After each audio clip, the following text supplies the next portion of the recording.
ಸಿರಿಗನ್ನಡಂ ಗೆಲ್ಗೆ hi friends, ನಾನಿವತ್ತು pineapple ಜ್ಯೂಸನ್ನು ಯಾವ ಥರ ಮಾಡಬೇಕಂತ ಹೇಳ್ಕೊಡ್ತಾಯಿದ್ದೀನಿ.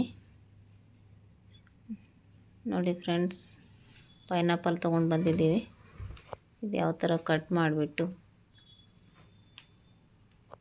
ಇದನ್ನು ಮುಂದೆ ಇರುತ್ತಲ್ಲ ಅದನ್ನು ತೆಗೆದು ಬಿಡಬೇಕು. ತೆಗಿತಾ ಇದ್ದೀನಿ. ಆಮೇಲೆ ಮೇಲ್ಗಡೆ ಇರುವಂಥ ಎಲ್ಲ ಸಿಪ್ಪೆಯನ್ನು ಕ್ಲೀನಾಗಿ ತೆಗೆದುಬಿಡೋದು.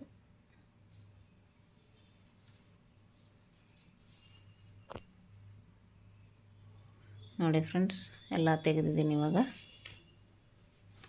ನೋಡ್ತಾ ಇದ್ದೀರಾ, ಈ ಥರ ಕಟ್ ಮಾಡಿಬಿಟ್ಟು ಪೀಸಾಗಿ ಚಿಕ್ಕ ಚಿಕ್ಕ ಪೀಸನ್ನು ಮಾಡ್ಕೊಳ್ಬೇಕು.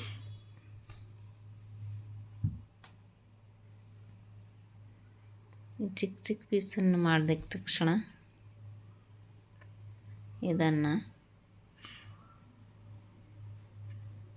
ಒಟ್ಟಿಗೆ ಎಲ್ಲ ಸೇರಿಸಿ ಮಿಕ್ಸಿಗೆ ಹಾಕಬೇಕು. ಸ್ವಲ್ಪ ಸ್ವಲ್ಪ ಮಿಕ್ಸಿಗೆ ಹಾಕ್ಕೊಂಡು ಬಿಡಬೇಕು. ಸ್ವಲ್ಪ ಶುಗರನ್ನು ಸೇರಿಸ್ತಾ ಇದ್ದೀನಿ ಈ ಮಿಕ್ಸಿಯಲ್ಲಿ. ರೆಡಿಯಾಗಿದೆ ಫ್ರೆಂಡ್ಸ್. ಇವಾಗ ಮಿಕ್ಸಿಗೆ ಹಾಕ್ಕೊಂಡು ಪೇಸ್ಟ್ ಮಾಡ್ಕೊಂಡಿದ್ದೀನಿ. ಜ್ಯೂಸ್ ರೆಡಿಯಾಗಿದೆ. ಸ್ವಲ್ಪ ಹಾಲು ಸೇರಿಸಿದರೆ ಆಯಿತು.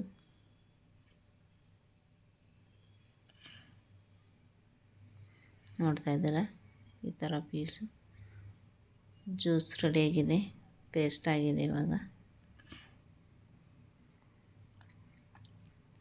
ಶುಗರೆಲ್ಲ ಯಾವಾಗ ಆ್ಯಡ್ ಮಾಡಿದ್ದೀನಿ. ಇದನ್ನು ಸ್ವಲ್ಪ ಗ್ಲಾಸ್ಗೆ ಹಾಲು ಸೇರಿಸ್ಕೊಂಡಿದ್ದೀನಿ. ಇವಾಗ ಜ್ಯೂಸನ್ನು ಗ್ಲಾಸ್ಗೆ ಹಾಕ್ತಾಯಿದ್ದೀನಿ.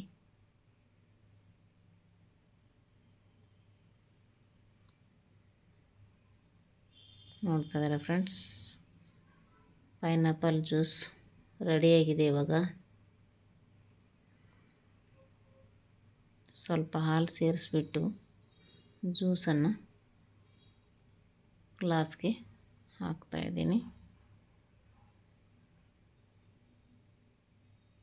ಇದೇ ಥರ ಇದನ್ನು ಒಂದು ಸ್ಪೂನಿಂದ ಕಲಿಸ್ಬೇಕು. ಎಲ್ಲ ಗ್ಲಾಸಲ್ಲೂ ಹಾಕ್ತಾಯಿದ್ದೀನಿ ಈ ಥರ. ನೋಡಿ ಫ್ರೆಂಡ್ಸ್, ಪೈನಾಪಲ್ ಜ್ಯೂಸ್ ರೆಡಿಯಾಗಿದೆ. ಮನೆಯಲ್ಲೇ ಮಾಡಿಕೊಂಡ್ರೆ ಜ್ಯೂಸು ಬಹಳ ಸಖತ್ತಾಗುತ್ತೆ.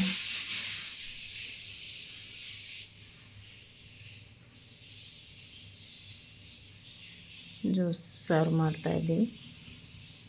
ಜ್ಯೂಸ್ ರೆಡಿಯಾಗಿದೆ. Pineapple juice ready.